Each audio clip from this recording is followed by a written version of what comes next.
order. Please rise for the Pledge of Allegiance. I pledge allegiance to the flag of the United States of America and to the republic for which it stands, one nation, under God, indivisible, with liberty and justice for all.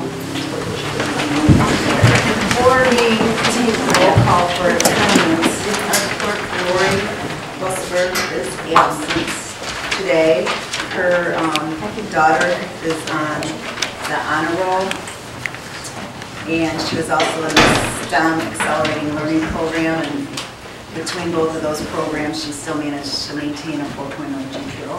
And we thought that it was important for Lori to be with her daughter. And we have Amy Ayudo, did I say it right? And she's going to take the minutes for us, but I need a motion for... I move that Amy gets the minutes for our meeting. Can I get a second, please? I'll second. All in favor? Aye. Opposed? Motion carries.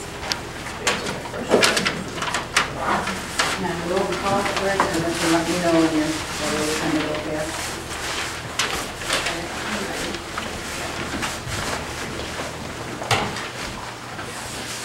Michael. Here. Sandy. Here. Kelly. Here. Yeah. Ken. Here. Lori. Absent. Excused. Okay, and before we move on to approve the agenda, I just wanted to have Paul,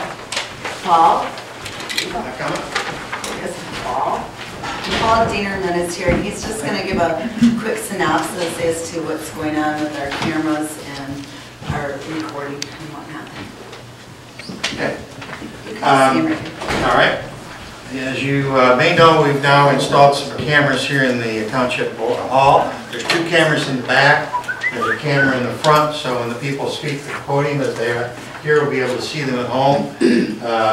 We'll also, like tonight, there's a slide presentation.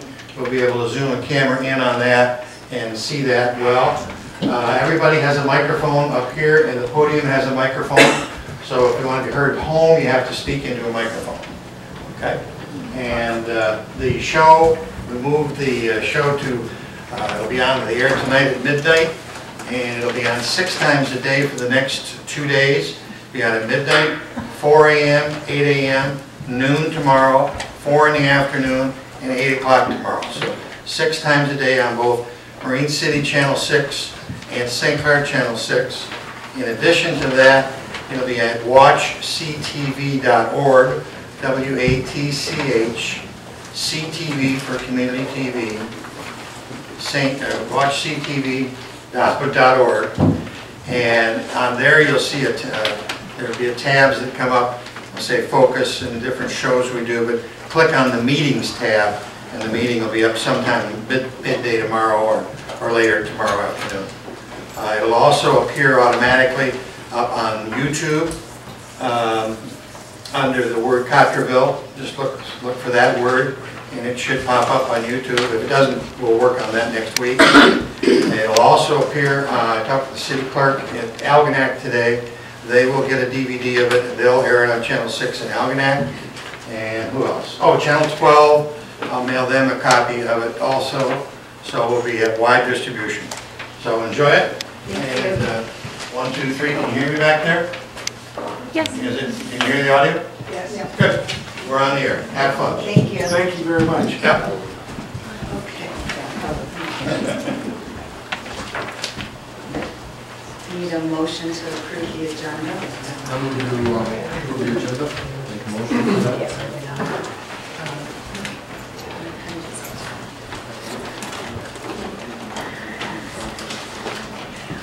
Can I get a second? All in favor? Aye. Opposed? Motion carries.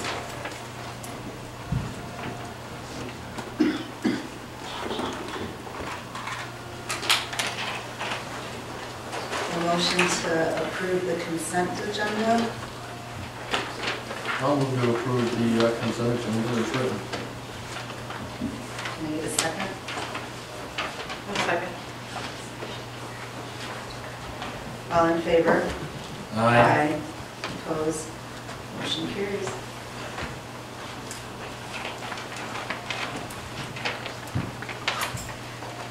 Open session. Anybody wishing to address the board with regards to agenda items only? There is not any unfinished business at this time. Moving along to new business, we have the presentation from our EP engineers regarding the township waterfront park.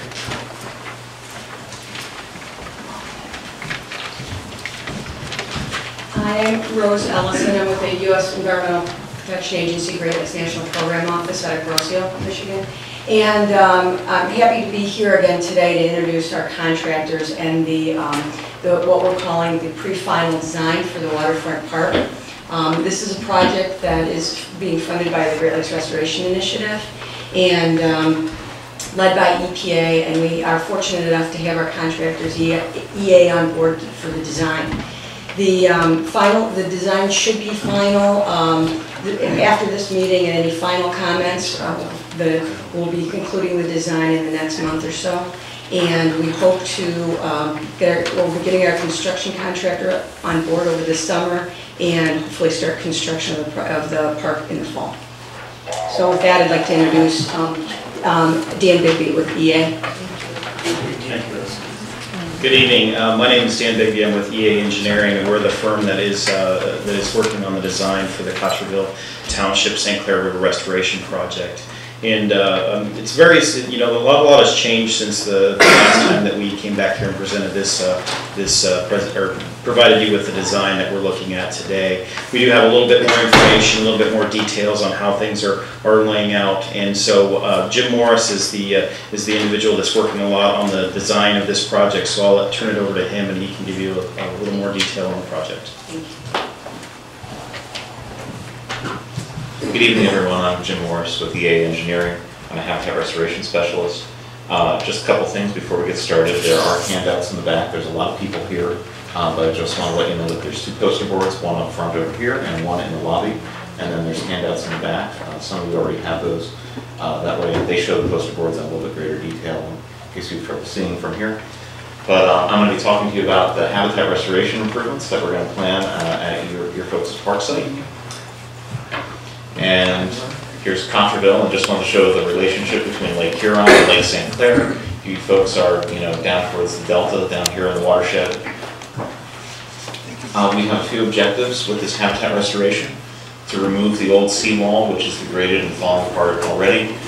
There's old foundations, rubble, and piers out there that are in poor condition. We'll remove that. In the near shore area, just adjacent to the shoreline, install woody habitat structures for fish and other wildlife.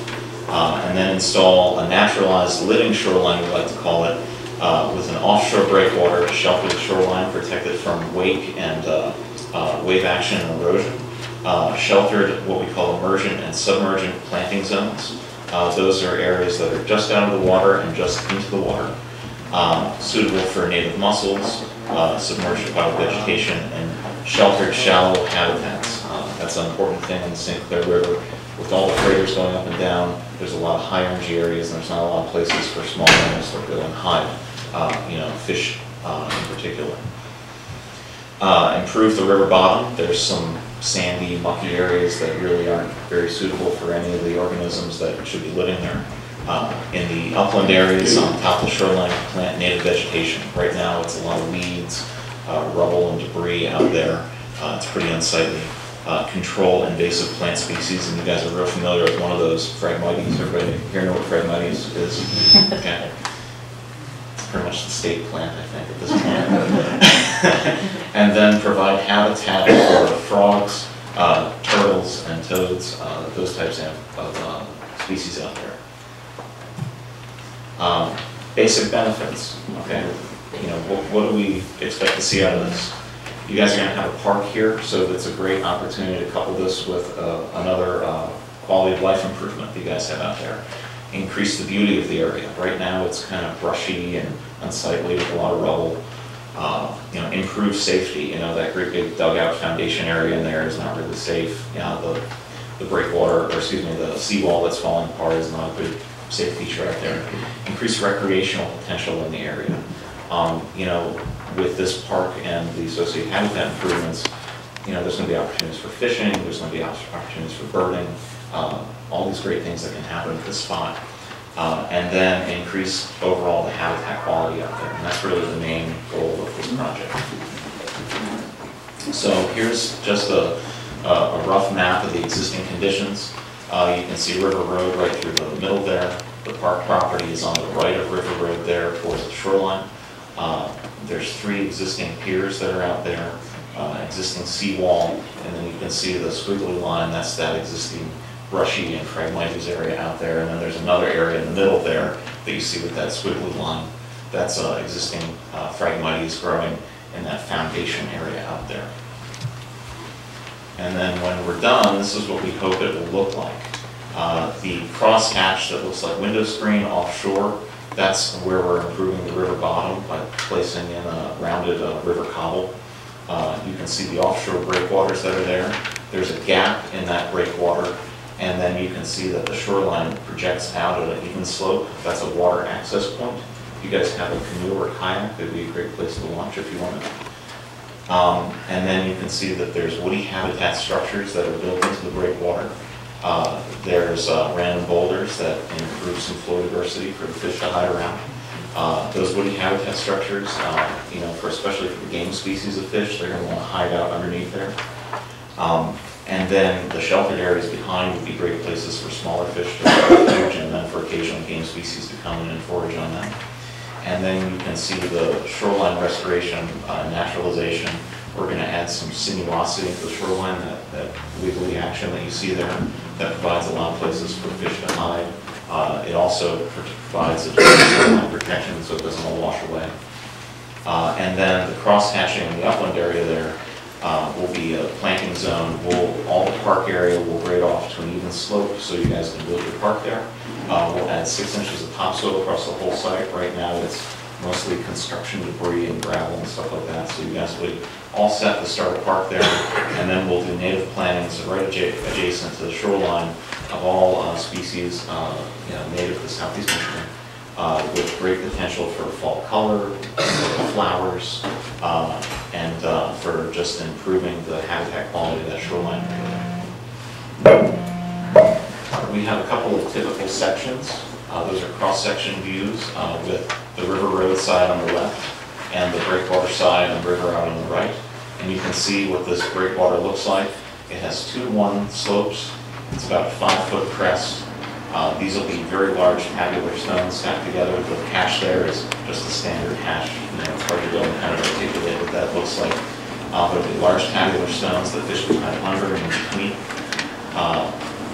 And it's not a particularly high structure. Right now, the river is, what would you guys say, maybe a foot or so above average out there right now? No. Or, well, that depends what you call average, but what would you say, sir? I would say it's considerably below its historic level. But below the historic level, but in the past few years, yeah, maybe, you know, considering some of the lows. Got a long way to go to get back to normal. Yeah, so for the normal average level, you're looking at this breakwater being just above the waves. You'd see it just there. For the historic lows that we've had in the last few years, this would stick out, you know, approximately 2 or so feet typically. I was told last month that the Army Corps of Engineers just told the county that once the ice melts, it's going to increase our water by 18. I heard 8 to 18. Yeah, they're not sure, somewhere in there. So, but this structure should protect the shoreline without having to have that huge dumped riprap that you see a lot of shorelines out there, without having to have seawall. And that's the basics of the project. Up here we have Rose Ellison's contact information. We also have Melanie Foos from the Office of Great Lakes. She's here. Her contact information is here, and you guys can also give us your comments directly to the township. And we're in a 90% design phase, so there's still time to go and incorporate some comments in there if there are any.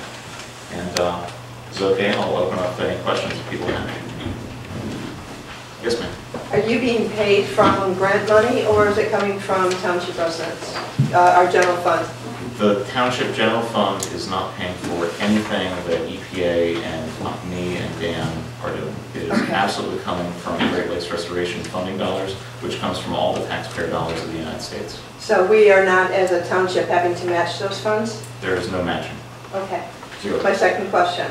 When you've completed your project, what type of maintenance has to happen? Is that then going to be the burden on the township to hire someone to, whether a person or something, to maintain the facility? That is a great question, and just to be clear, there is no required maintenance that goes with this project. Okay. So you guys can do whatever you want with it when we're done. If hopefully you don't want to rip it out or anything like that. Right. But there is no required maintenance. There is no required easements. There is no loss of property rights. Nothing of that nature. So basically, though, our liability will be in any type of insurance type of coverage, because obviously we have people kayaking or coming from our, quote, site that we own.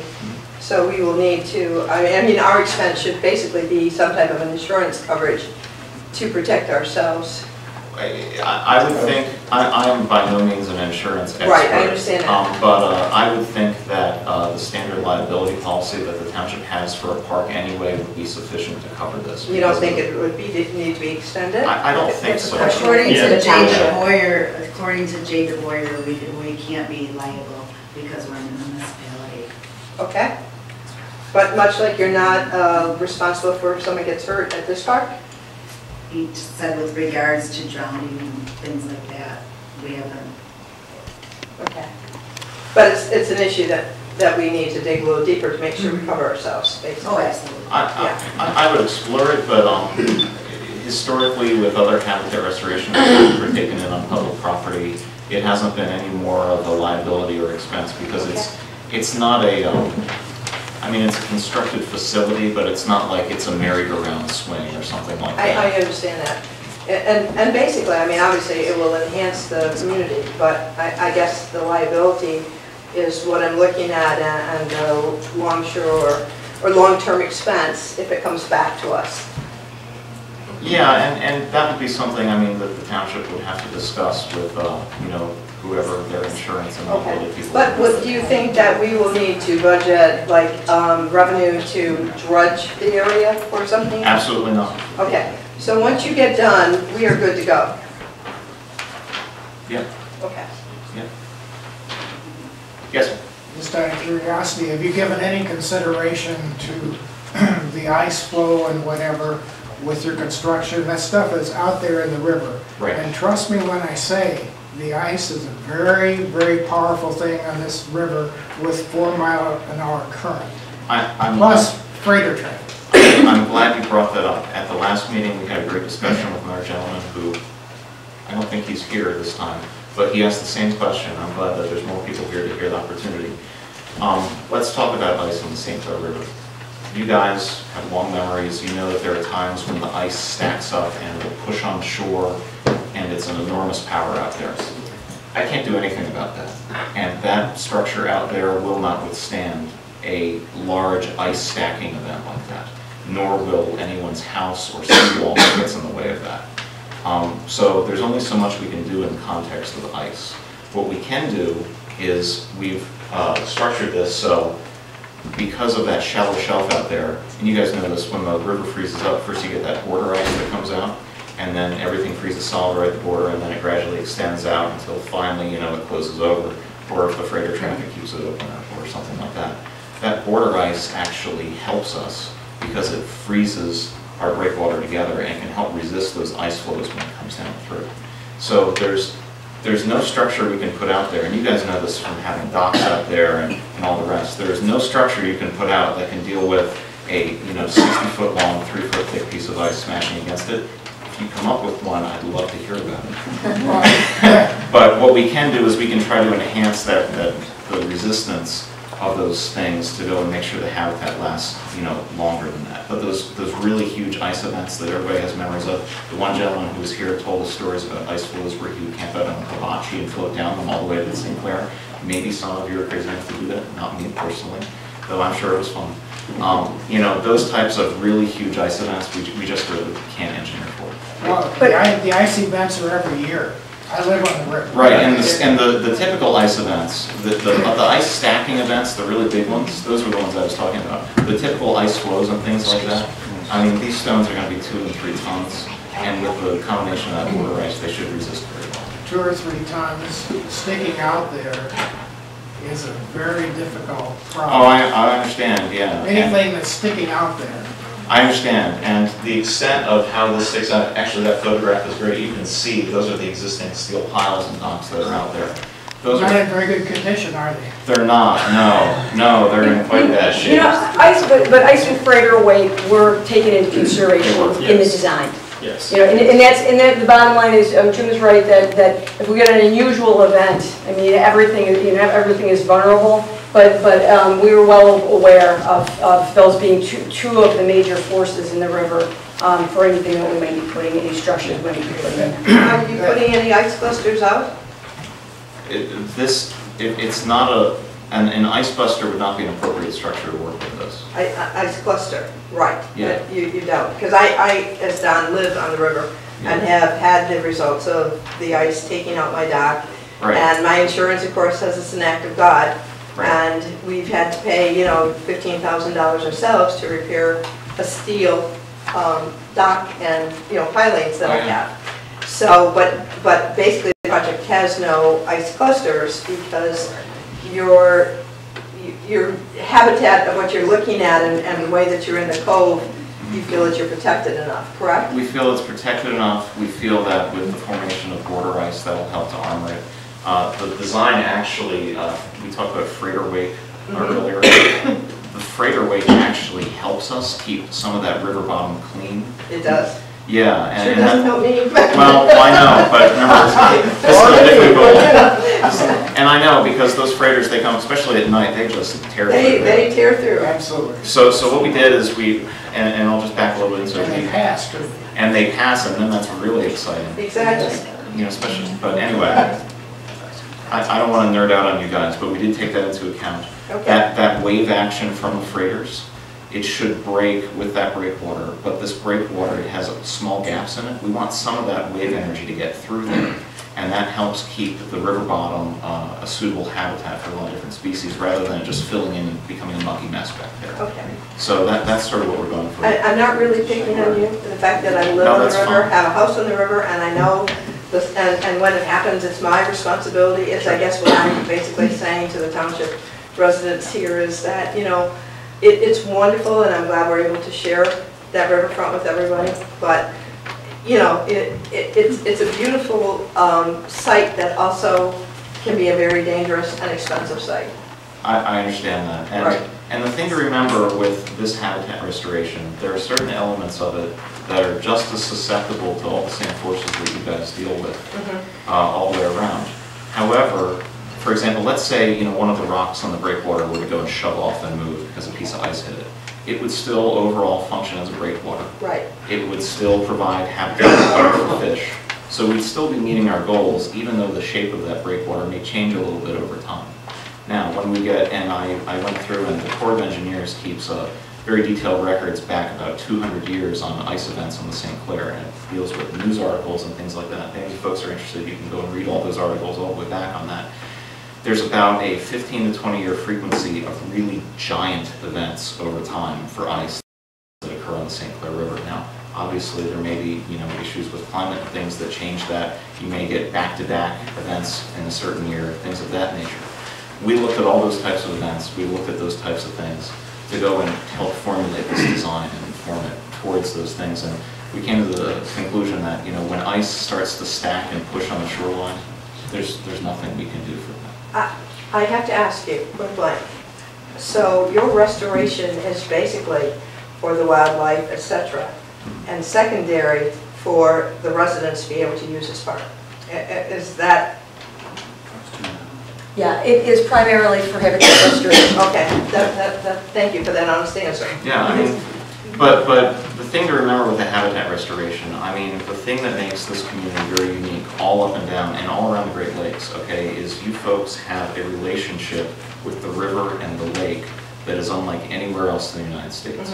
Your recreation hinges around it in a lot of cases. Your livelihoods, okay, so many people are involved. Our mentality. Our mentality, okay?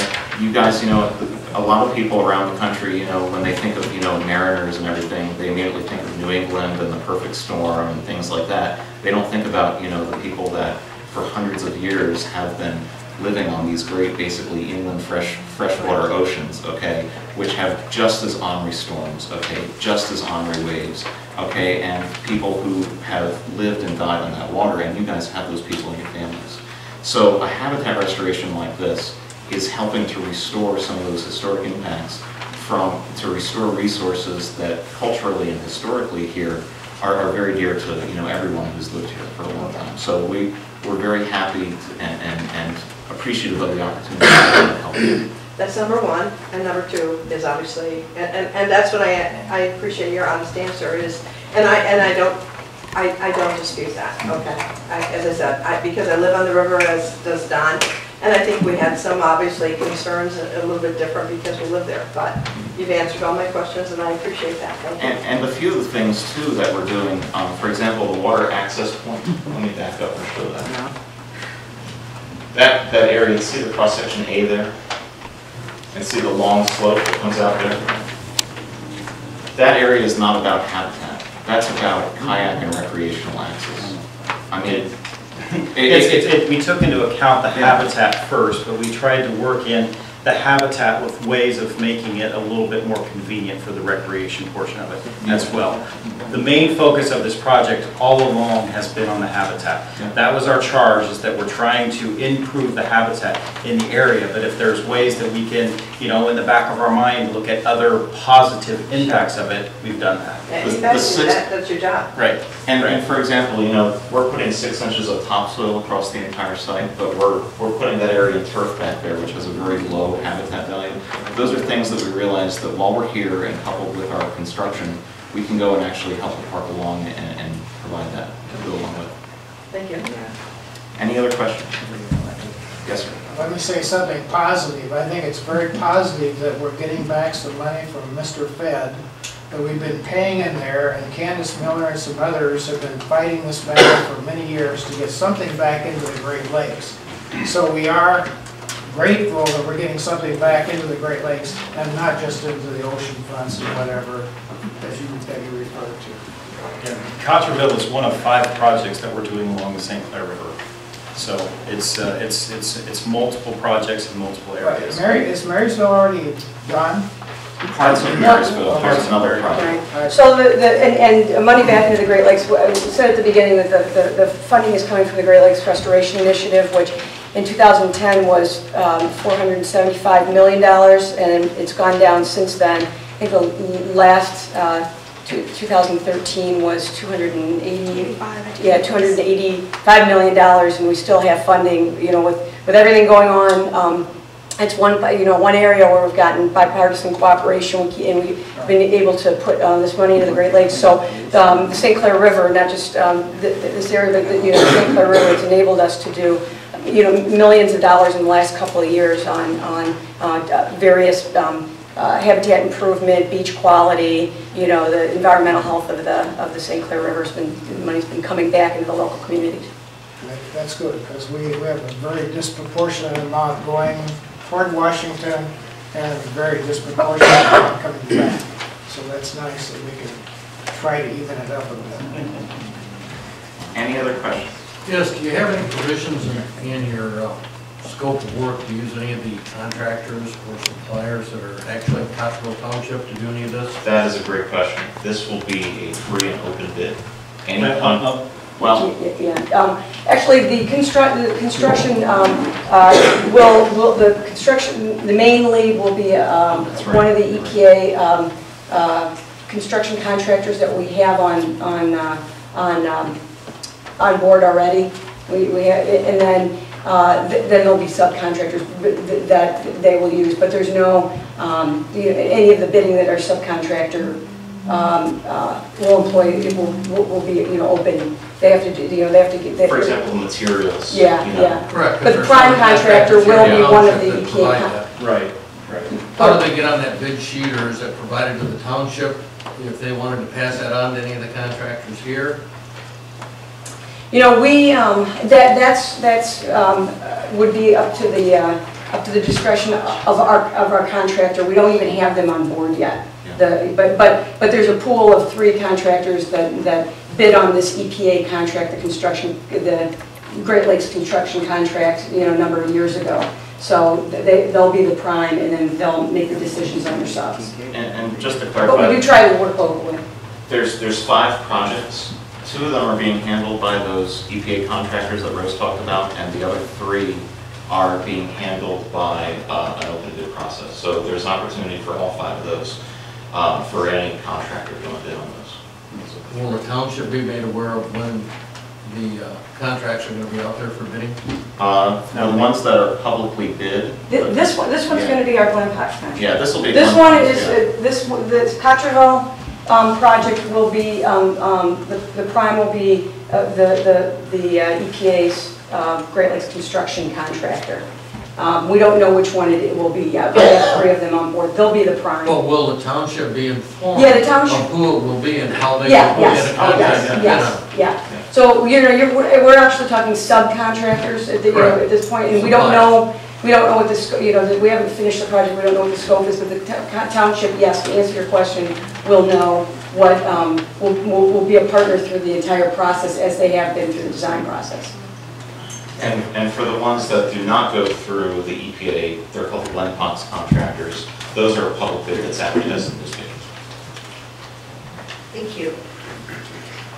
Okay, we're going to move on to discussion with Gary regarding from Emterra regarding the yard waste pickup.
Is the council ready? My name is Gary Barisco. I'm with Emterra, the waste hauling company servicing Cottrellville. I'm hoping that you've done a good job.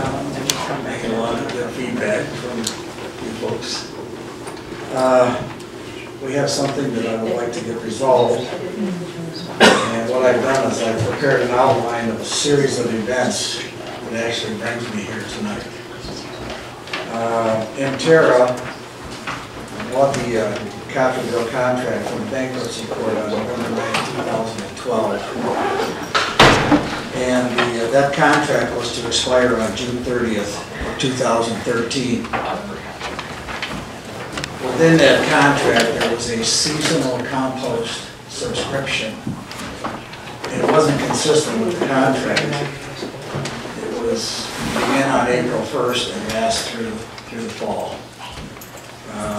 Because I work for Emterra as a consultant, I encouraged them to provide the service for 2015. Even though they were in a position to acknowledge and know that they may not even get the contract that was expiring on June 30th of that year. So they billed everybody out for the year 2013.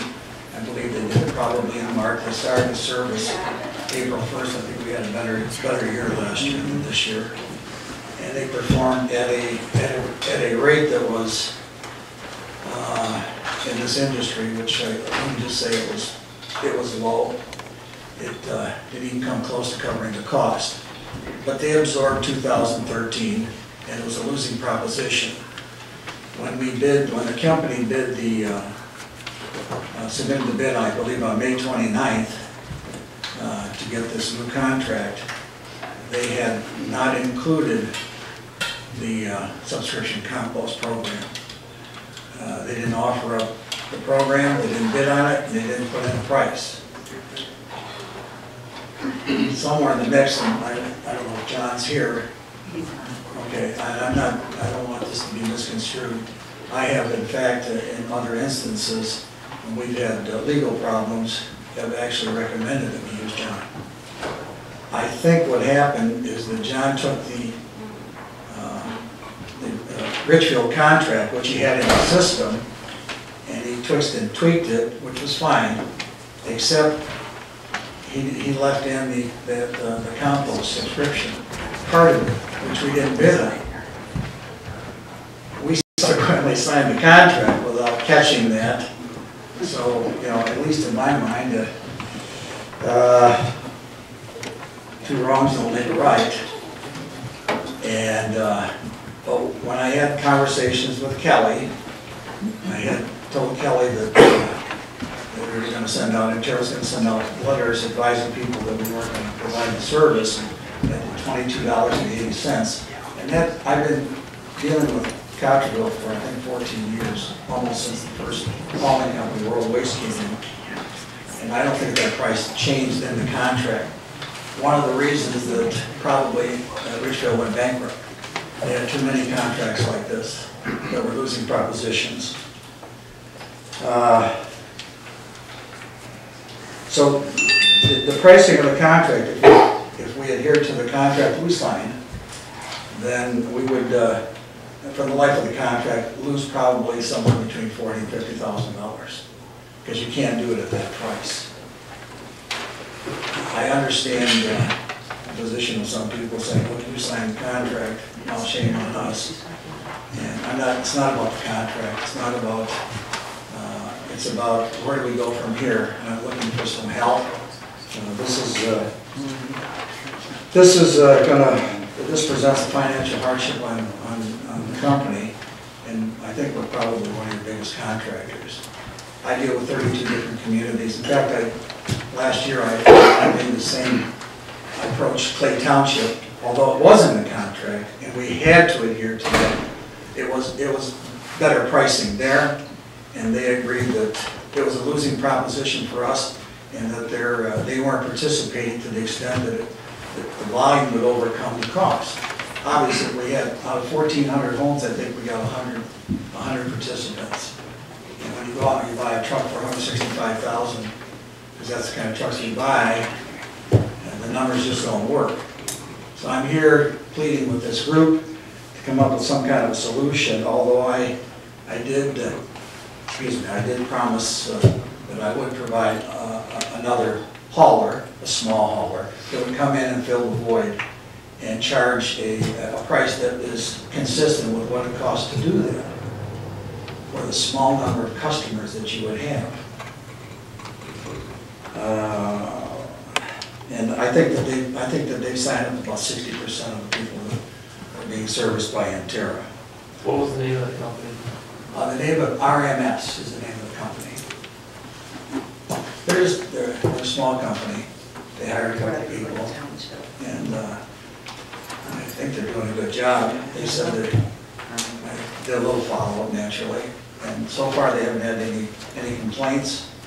Most of the people got a little sticker shock because we went from $22.80 for the whole period, 70 cents to $1.50. About $1.50, but that's what it takes and a cost to do that, and they're not going to be rich as a result of doing it. And in fact, I had to put a lot of pressure on to do it because I made a commitment to Kelly. And I've just been in this business long, and I know the cost, and volume overcomes a lot. if we had 1,000 customers, Emterra would be probably doing it. Well, maybe not 2280, but they'd be doing it for something under 50. So it's a, like I said, it's a financial stress for Emterra to have to do this. Now, I'm not here to, you know, we're certainly not in a position, we're not going to eliminate anything.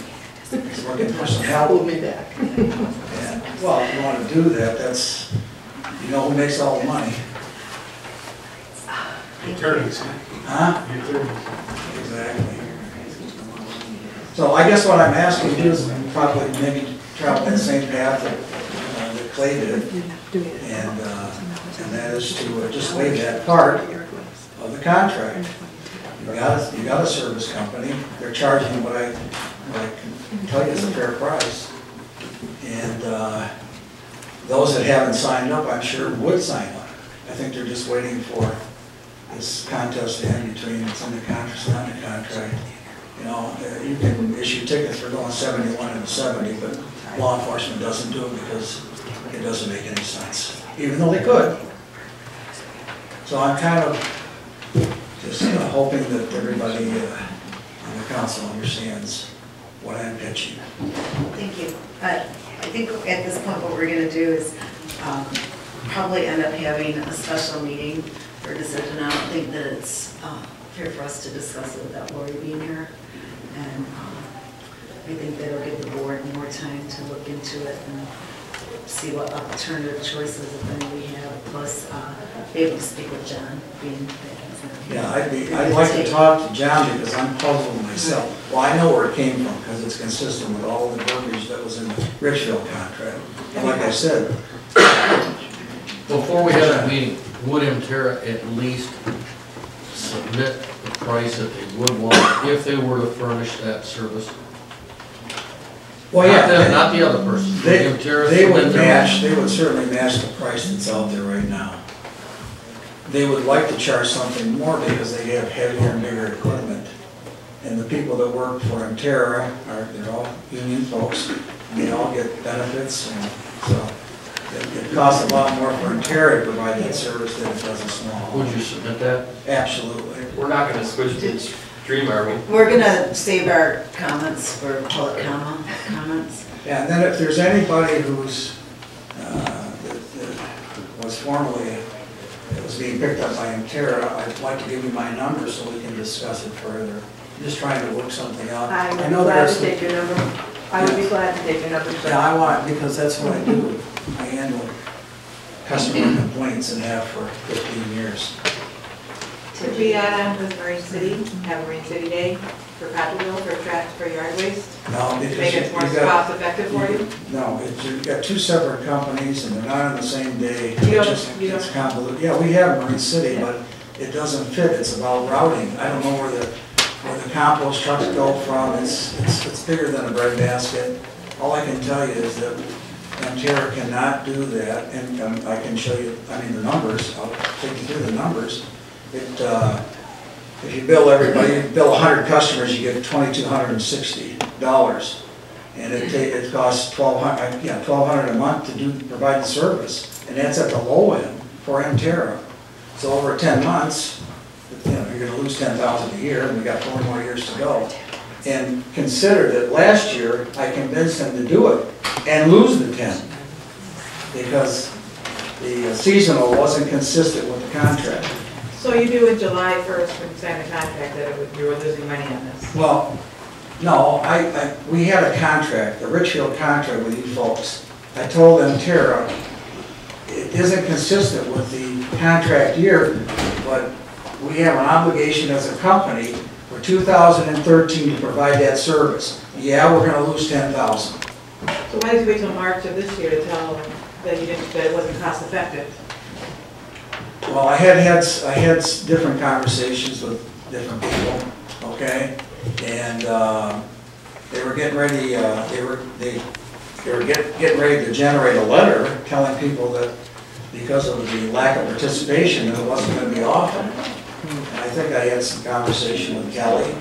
I think I had some conversation with Michael, and they seemed to understand It wasn't. Lack of participation difference from last year to this year? No. This contract should never have been in place. Richfield went bankrupt for contracts like this. I was part of Richfield. Okay? You can't do that. You can't sell a $50,000 Cadillac for $5 grand.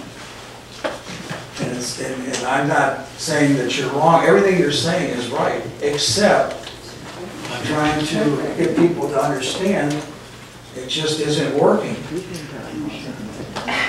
If somebody has a financial hardship that wants the service, I'll make up the difference.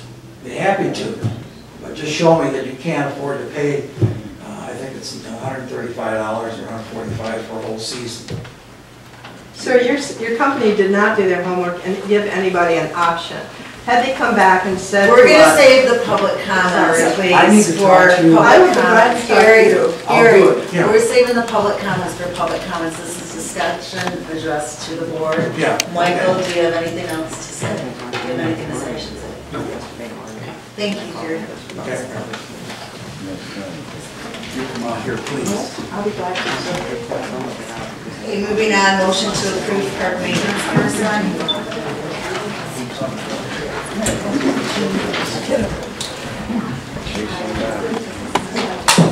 So do I have a motion? I got a resume here that I'm reading from Tony Smith for. I make a motion that we accept him as parks maintenance person. And if he will be paid as we discussed earlier in the motion, or earlier in the meeting. Can I get a second? I'll second. Any discussion? All in favor? Aye. Opposed? Motion carries. Motion to discuss and/or approve township garage yard sale ordinance.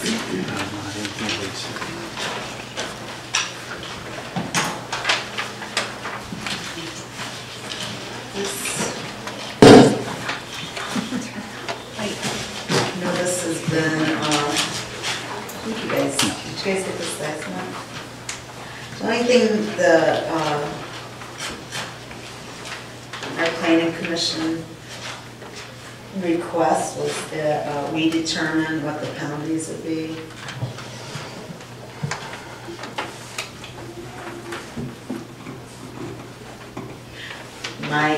I would just think that if the signs were taken down and that you would just lose your refund of $15. I can't think of.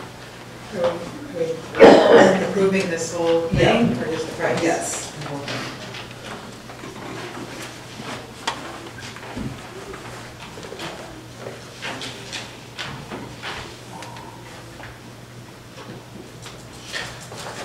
Move to table it. I'll second.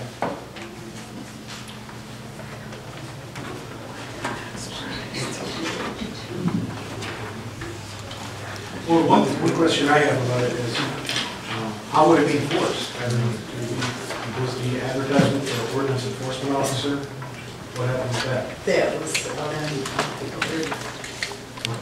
So it was, were applications obtained, or? we had one through there and we have two that had submitted applications before, but other than that. Okay. no. So, all in favor to table it? Aye. Opposed? Michael. Opposed? Aye. Motion carries.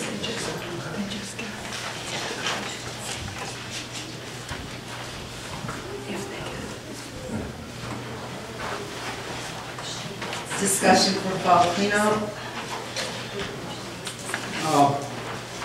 I talked to Lori in an email, and she said I could go ahead. She says keep it quick. I like the idea of using the newsletter to announce the fall cleanup. I said give you guys one of these, just a brief paragraph. Lori advised it's pretty much identical to what was used for the spring cleanup, just announces the fall cleanup and the date and time.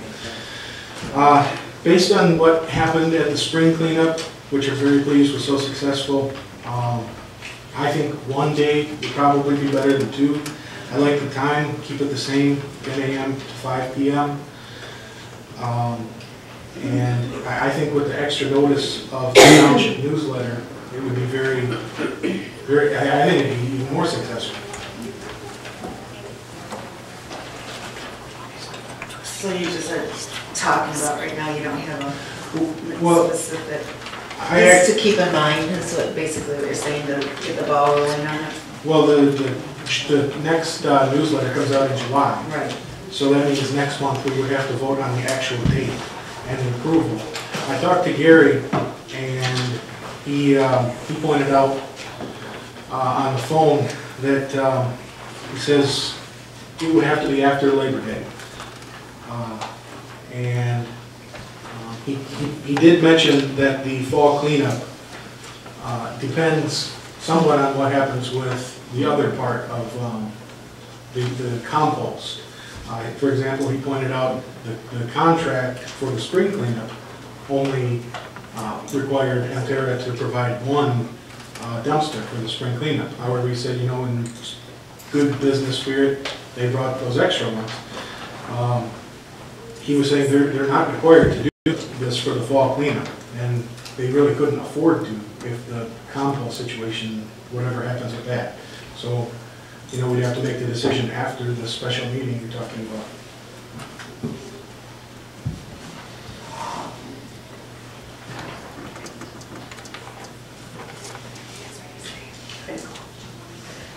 So with that in mind, I think basically we can't really decide anything until after we have a special meeting.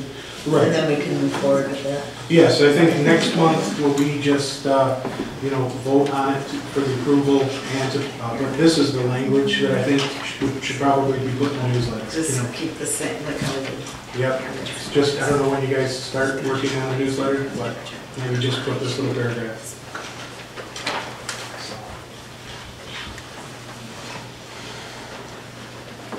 Okay, anybody else got anything on that?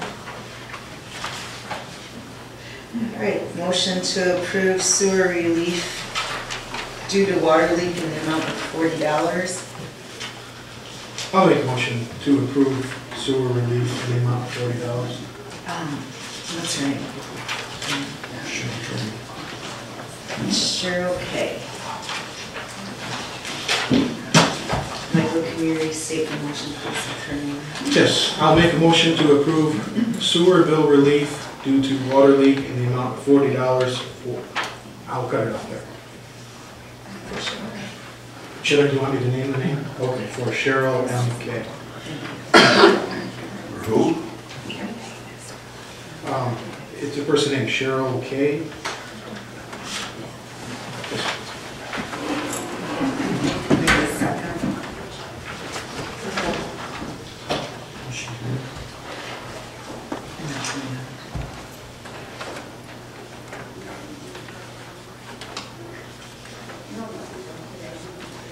All in favor? Aye. Opposed? Motion carries. Motion to approve sewer bill relief due to water leak in the amount of $195. Can we discuss that one a bit first? Well, first I need a motion. And that's for... Well, I'll make a motion to approve the sewer bill relief to water leak in an amount of $195.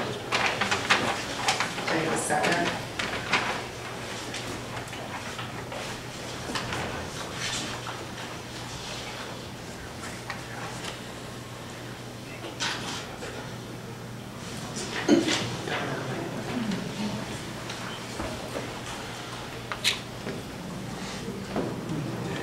No second?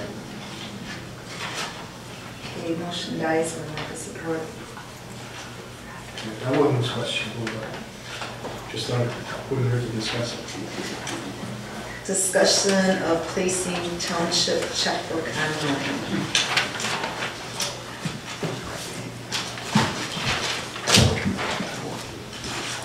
We don't have a website, so how would we put it online? I was talking to several state representatives, and you actually don't need a website to have the checkbook online. I talked with Mr. Tom McNamee of Lansing, and he was telling me that 95% of the municipalities out there show their checkbooks online. So I was advised, and I think it's an excellent idea, to simply obtain the checkbook information each month, even if it's in the form of the Freedom of Information Act. I volunteered to pay for the website and maintain it in order to make sure that everybody can see how our finances are being spent. What's the website called? The website, I was advised to just make it something such as Cottrellville Township online or Cottrellville Township checkbook, something to that effect, and just get the checkbook finance information in the Adobe Acrobat PDF format and simply put it online each month so people can see how their tax dollars are being spent. Is that on a copy of the check register? Yes. It's available for anyone that's here, correct? Yes. Right. It's just having easy access to it online. There's really, in the 21st century, something that's pretty standard. We need to make it that way. Do you have any further documentation, or are you just bringing this up and then gonna bring more documentation next month? No, I would like to have the township's approval behind me, but... So you want to make a motion then? About more documentation? Yes, I would like to make a motion to have the Adobe Acrobat PDF files for the checkbook given to me each month, so I may place them online for Cottrellville residents, actually people everywhere to see. So I have a second. Motion dies for lack of support. Public comments. Anyone wishing to address the board, may do so at this time.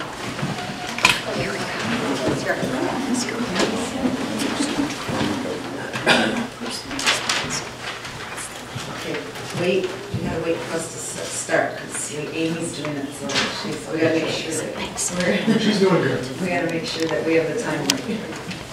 Can't do that.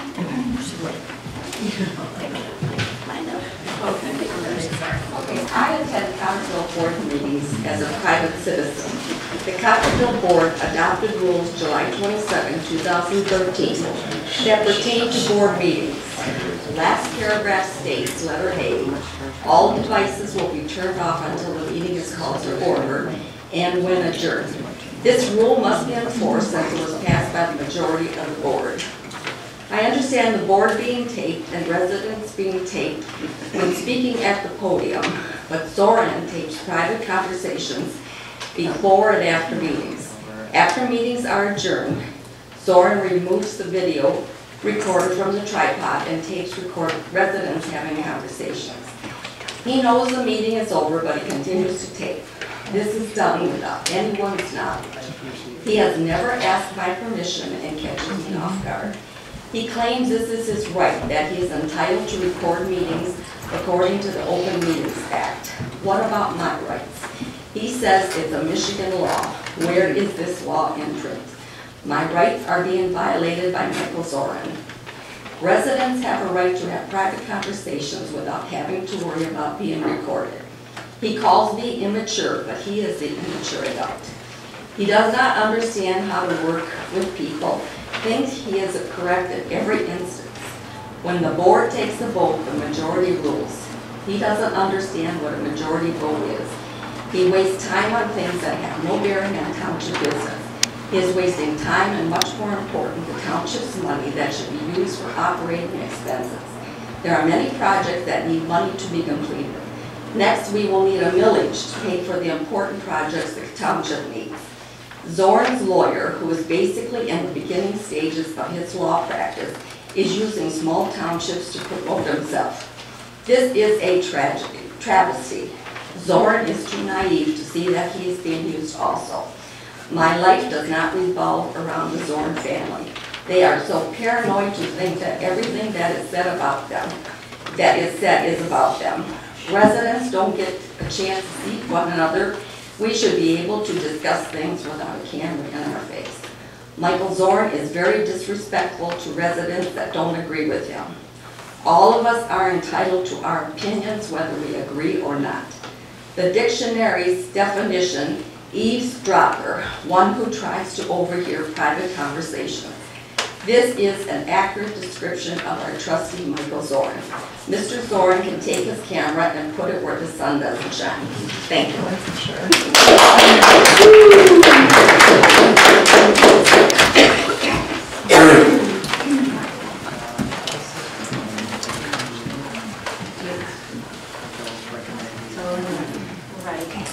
So we want to put the checkbook so everybody can see it online, which we don't have a website anymore, thanks to you. And now you want to personally pay for us to put a checkbook so everybody can see it, so you're doing everybody a favor.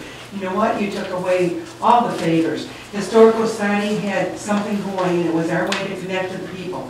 Planning Commission had a way to connect to people. The board had a way to connect to people. You disconnected them, and now you want to sit high and mighty and say, you'll pay for putting the checkbook online. Thank God nobody else agreed with it. But you know what? That's just loser thinking, and you think you're going to bring us into the 21st century? You've taken us back a century.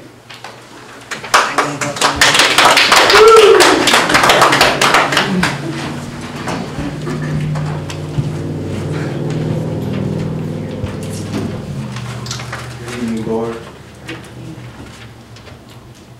You ready? We're ready. I want to thank Kenny for the motion. I want to thank the board for their vote.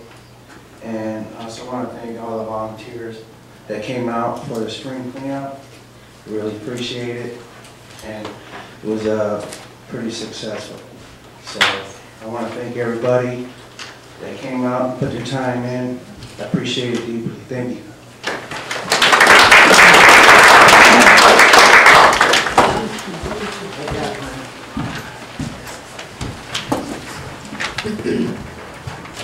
Okay, this is for you. I spoke to Weston, Bob Wiley, Michael Zoplex. They all told me after the snow melted and they could do the laser and look at the ditch that something would start happening. They cut down 7 trees in my front yard. We're waiting to bring in all this dirt to get rid of our low area, and we can't do it because we're waiting on the township and the road commission. So I wanted to know where this was going to dig out the ditch and lower the pitch of the culvert that's blocking the water flow. I have all of our projects right here. Yeah, he told me that he So dropped you them want to off. come into my office? I'll discuss that. Okay, that's good. Anybody else for public comment? Yeah, I don't think so. Earlier, we had Emterra come up here and request, Emterra, excuse me, request the contract variance. But now we want a fall cleanup, and they're holding us under the thumb, saying, well, we can't do it unless you do this. Something to think about.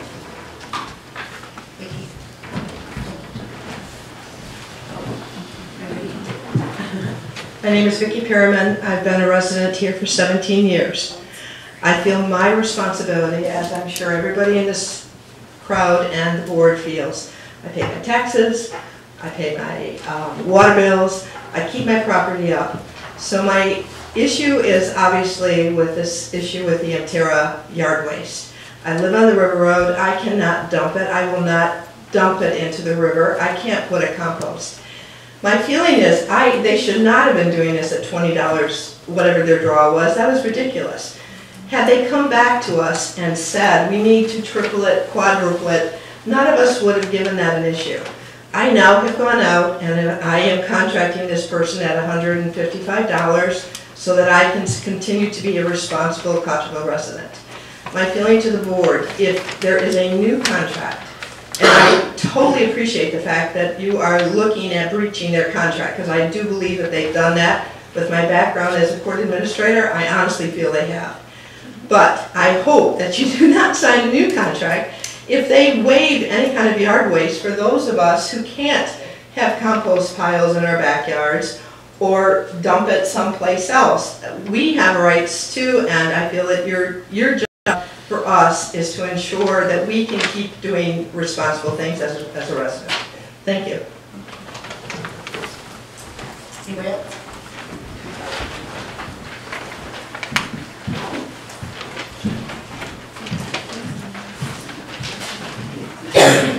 I was going to say everything she said. The only thing I'd like to add to it is that I do believe that they breached their contract also. What I urge not to be done now is there's 60% of us that have bought into the contract with this new company.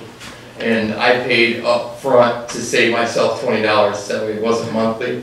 So I'm totally locked in. So I would like it to continue for next year, not this year, if possible. Thank you. Anybody else?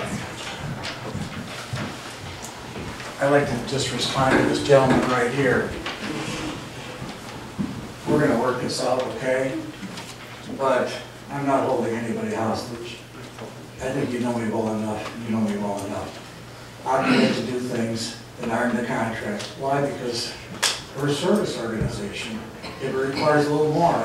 And I'll give you a good example. In Marysville, about 5 years ago, they had that super flood. And they were pulling stuff out of basements. It wasn't in the contract for us to have to pick up all these extra things. And we did it at a great cost penalty. We're a good company. We like doing business. As I said, I've been dealing with Cottrellville for 14 years. So we're going to work it out to everybody's satisfaction. And you'll get as many cans as you need if you do another cleanup. Why? Because it's good for the community. And it's good for PR for us. And I told you, you know, there was something else that we were going to do to help your parks and recreations. All right, Edwin? All right. If I could just clarify something. Gary's correct. He didn't say that he wasn't going to do it. He was saying the contract didn't require him to. But they will. That's what was stated. Okay, on that note, the St. Clair County Road Commission sent out letters to people on Shea Road with regards to what's happening on Shea Road. Very happy about that. I'm sorry, I don't have it in my pile, but it's hanging on the bulletin board with regards to what they're going to do, how they're going to do it, and when they're going to do it. They're going to have detours. And if anybody wants a copy of that letter, I'll be happy to provide that. With regards to our funding for the roads, we took a hard hit this winter. I'm sure as all the rest of the communities have. We have started work on Bruce Street. That is with our county match. So we have about, I swear I allocated $132,000 on our roads, and we have about $131,200, correct, of road work that we can do, and that's leaving still two projects that we're not going to be able to complete, possibly 3. But what we did was we sat down with the road commission and prioritized, as I said before, as to what needs to be done, what's a priority, and the amount of people that's going to affect. And that's how we based on how we're going to take care of our road situation. With regards to the waterfront property, I know there's people that are for it, they're against it, whatever. We had to do it as a board by law. We had to follow through with acquiring the park. I'm happy that they're starting to finish the process with that and work on it, so we're moving forward with that.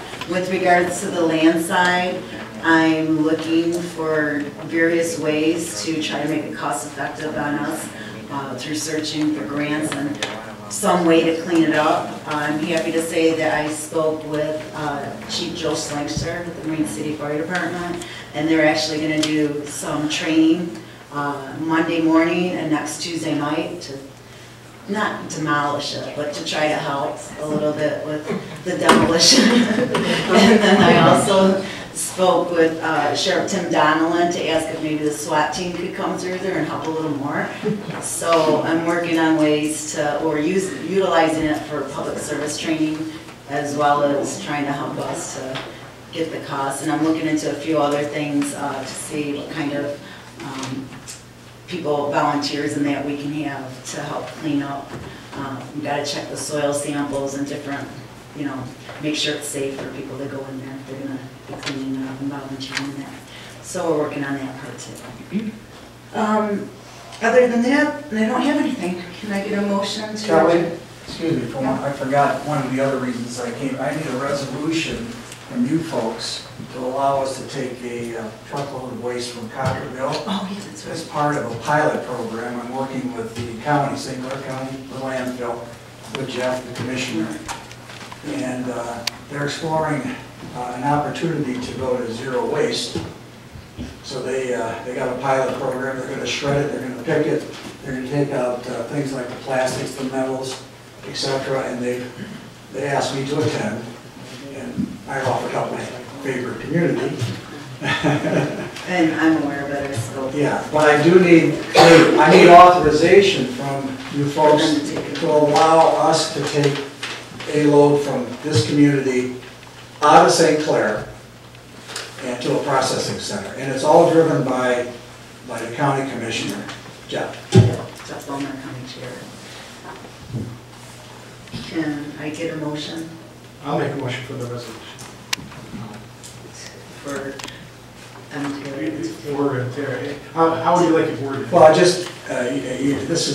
you're authorizing Emterra to take a load of waste this coming Monday, to an off-site location as part of a pilot program driven by the county commissioners. Okay, I make a motion to authorize Emterra to take the load away for the pilot program. Right. And it'll be from Monday, May 19th. Right. And we won't be taking it to the landfill, so you won't be charged for it, so you're going to have a little savings. And I was aware that they talked to me. When was the meeting? Monday was Monday. Yeah, Monday. Of which you're more proactive. Right. As I suggested. So there's no cost to the township whatsoever? No, actually, there'll be a savings, because we're going to take that load instead of going to landfill, and you guys get billed for it. It's going to an off-site, and they're going to manage that. And then the residual will go back to St. Clair, but under part of a pilot program. So you guys will probably, we do 13 tons. You pay $20 a ton, so $260 will save you by doing that. Okay, thank you. So, okay, Michael, you made the motion Yes. for them to, can you say the motion, please? Motion to authorize Emterra to take the load away for the pilot program on Monday, May 19th. Can I get a second? I'll second it. All in favor? Aye. Opposed? Motion carries. Can I get a motion for adjournment, please? I'll make a motion for adjournment. Second. I'll second that. All in favor? Aye. Thank you all for coming. You did a nice job, Amy.